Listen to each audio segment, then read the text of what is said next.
siang, Assalamualaikum warahmatullahi wabarakatuh. Waalaikumsalam. Salam sejahtera bagi kita semua.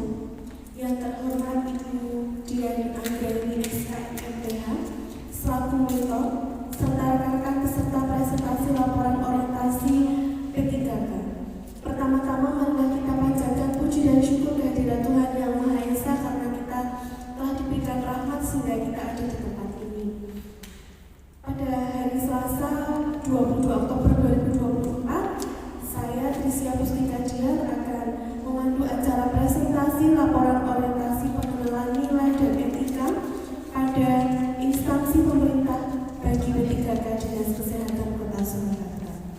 Untuk mempersingkat waktu, presentasi yang pertama akan disampaikan oleh Saudara Sinta Rahmawati, AMD Farm. Kami persilahkan.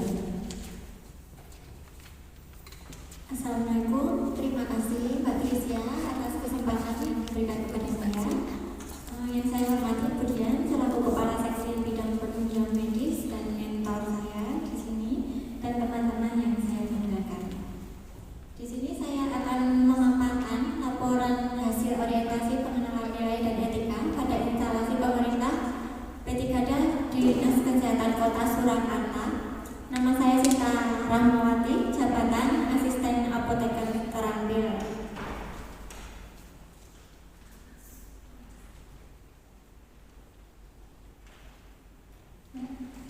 Di sini saya akan memaparkan inovasi saya ya, Patah namanya, cepat antrian obat. Jadi nanti resep non racik kita pilih lagi yang lebih cepat bisa dikerjakan lebih dahulu. Kita masuk ke bab 1, ada latar belakang, maksud dan tujuan, waktu dan tempat. Latar belakang, semua P3K wajib mengikuti orientasi yang dilaksanakan untuk membangun moral, kejujuran, semangat nasionalisme dan kebangsaan, karakter kepribadian yang unggul dan bertanggung jawab, memperkuat profesionalisme serta kompetensi bidang. Waktu tunggu pelayanan obat merupakan salah satu SPM di rumah sakit ya. Jadi standar pelayanan minimal untuk obat racik tidak boleh lebih dari 60 menit dan obat non racik tidak boleh lebih dari 30 menit. Nah, di bulan September di farmasi rawat jalan untuk rata-rata obat non racik 43 menit. Jadi belum memenuhi standar, dan obat racik 42 menit sudah memenuhi standar. Kenapa bisa SPM-nya tidak terpenuhi? Yang pertama, bisa dari kolaborasi petugas farmasi yang kurang optimal. Yang kedua, obat kosong, jadi kita harus konfirmasi dulu ke dokter. Yang ketiga, dokter itu praktek secara bersama. Nah, itu terjadi penumpukan efek di situ. Yang keempat, internetnya tidak stabil, jadi RS-nya kadang lemot. Yang kelima, konfirmasi obat yang kurang sesuai. Misal kalau pakai insulin Lantus atau Novomix itu kan harus ada HbA1c. Nah, kadang dokter merasakan itu tanpa HbA1c. Jadi kita konfirmasi ke dokter dulu apakah boleh diganti atau tidak. Yang keenam, sistem pemberian obatnya hanya racik dan non racik. Untuk maksud dan tujuan, maksud yang pertama, membekali peserta dengan pengetahuan, sikap, dan perilaku tentang nilai dan etika pada instansi pemerintah dalam mendukung pelaksanaan tugas jabatannya. 2. Pencapaian visi misi organisasi. Tujuannya ada tujuan jangka pendek dan jangka panjang. Untuk jangka pendeknya, memahami dan mengenalkan nilai dan etika pada instansi pemerintah.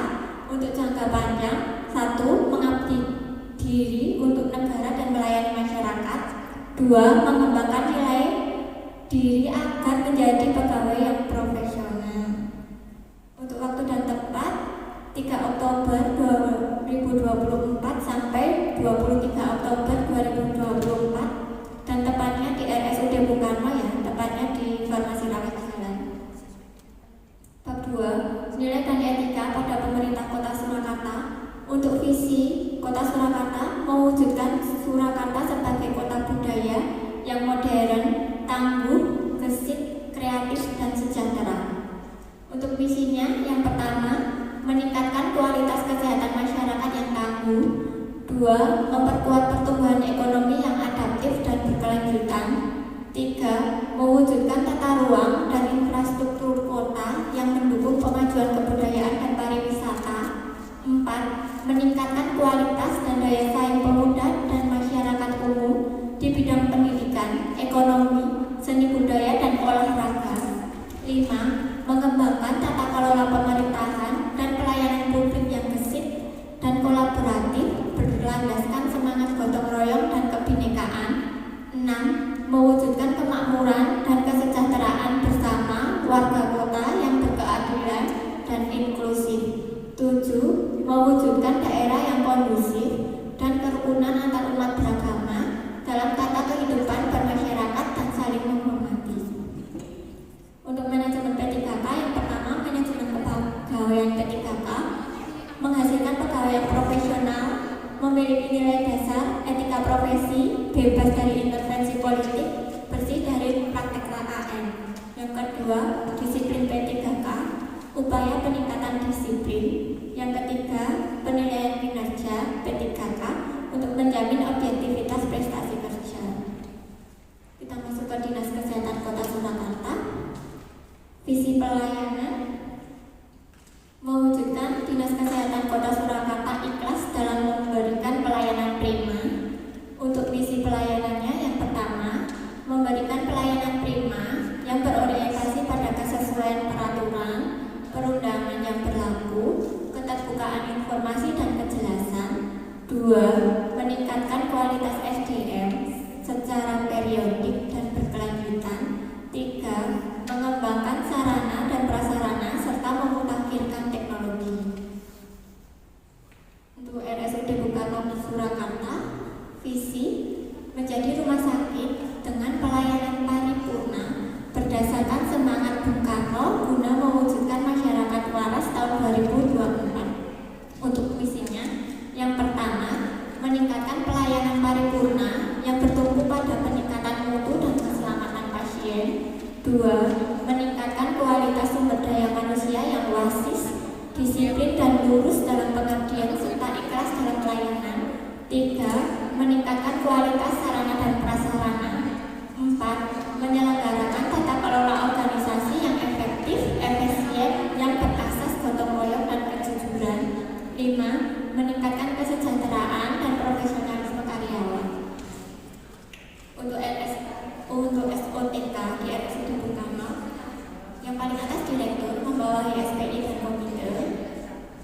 Terus di bawahnya lagi ada tata bagian usaha.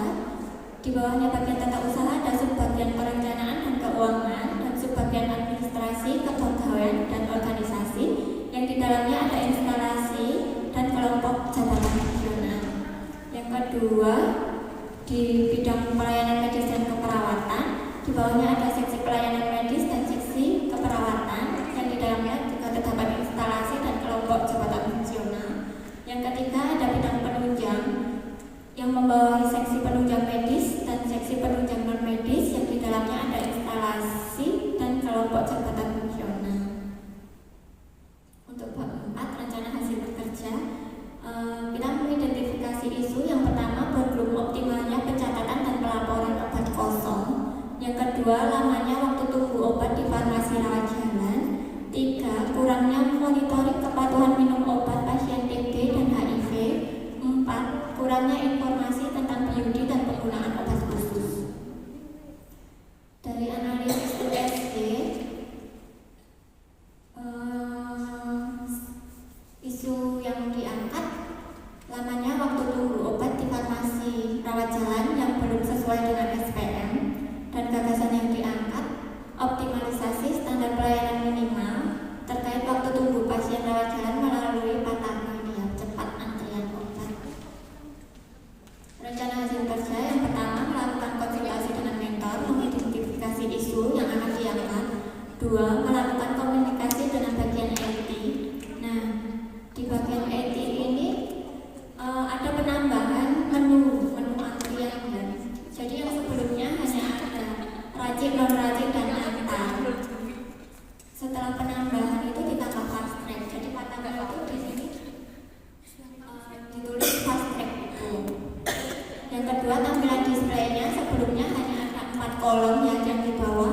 Setelah penambahannya ada 5 kolom yang itu fast track. Terus ini trial pencetakan nomor antrian fast tracknya. Masuk ke rencana hasil kerja yang ketiga, berdiskusi dengan PIC rawat jalan poli mana saja yang akan di fast track. Nah itu udah menjadi kesepakatan, ada poli anak non racik, poli ortopedi, poli THD, poli obstin, dan poli bedah. Yang keempat, sosialisasi dengan petugas farmasi. Terus kita masuk ke rencana kerja menengah. Di tahun 2024 triwulan 4 kita harus melakukan evaluasi dan monitoring terhadap Pak Tarno itu apakah bisa masuk SPM, memenuhi SPM-nya. Tahun 2025 triwulan 1 mengajukan rak-rak obat untuk fast moving, jadi kita nggak usah muter-muter buat ambil obat. Tahun 2025 triwulan 2 mengajukan mesin anjungan antrian farmasi, jadi nanti petugas nggak usah ngasih lagi antrian, jadi pasien bisa mandiri scan barcode keluar nomor antrian gitu. Yang triwulan 3 mengajukan pemasangan printer resep dan etiket untuk antrian cepat, jadi tidak usah nunggu. Yang selama ini kan nunggu, jadi kita validasi nunggu printer sama printer etiket yang di sebelah kiri itu. Terus di tahun 2025 triwulan 4 melakukan evaluasi dan monitoring kembali terhadap Pak Tarno. Kesimpulan pertama, isu aktual yang kita temukan di farmasi rawat jalan adalah lamanya waktu tunggu yang belum sesuai dengan SPM. Yang kedua, gagasan pemecahan isu tersebut dapat dilakukan dengan cara penambahan nomor antrian cepat untuk resep non racik, poli anak, poli gigi anak, poli THD, poli obstin, poli bedah, dan poli orto. Yang ketiga, dari rata-rata waktu tunggu pasien di bulan September itu kan didapatkan resep non racik 43 menit dan resep raciknya 42 menit. Nah, setelah 14 hari kerja terlaksananya Pak Tarno ini, waktu tunggu pelayanan yang non racik menjadi 35 menit. Memang belum memenuhi standar, tapi udah naik ya dari 43 ke 43 menit ke 35 menit. Dan waktu pelayanan untuk obat racik itu 50 menit. Masih memenuhi standar ya. Untuk sarannya diharapkan kedepannya terdapat alokasi anggaran untuk meningkatkan SAPRAS penunjang pelayanan farmasi, contohnya mesin antrian, printer, etiket. Terima kasih, dan ada videonya, testimoni dari ibu-ibu ini ya.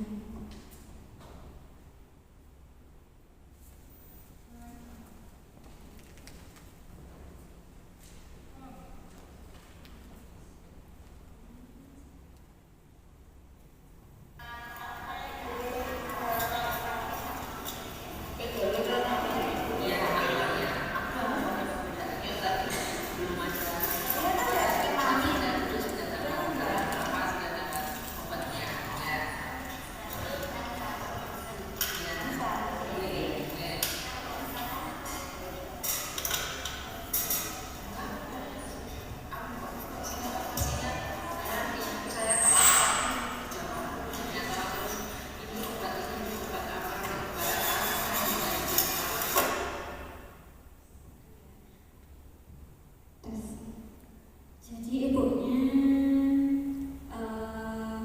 terjadi peningkatan di waktu tunggunya dan farmasinya oke. Jadi kan ibunya itu pasien lama Bu. Saya wawancara apakah ada perbedaan. Iya. Jadi itu kata ibunya belum sampai 15 menit aja dia udah dapat obatnya gitu.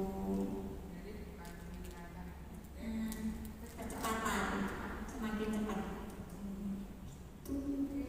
Terima kasih.